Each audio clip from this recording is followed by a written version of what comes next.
দেখুন, সমস্যাহীন পৃথিবী হয় না। সমস্যা, অভাব, নেগেটিভিটি, অবসাদ এগুলো থাকবেই।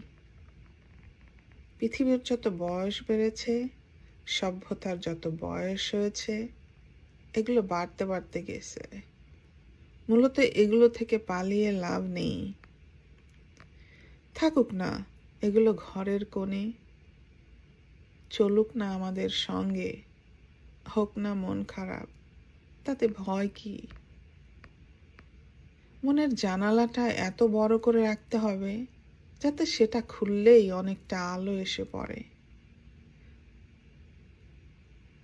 নাটক শেষ হওয়ার আগে স্টেজ ছাড়বেন না। মনে রাখবেন, এটা আপনার স্পেস, এটা আপনার জন্য ধার্য। কমেডি হোক আর ট্র্যাজেডি, এই জীবন নাটকের নায়ক আপনি, নায়িকাও আপনি।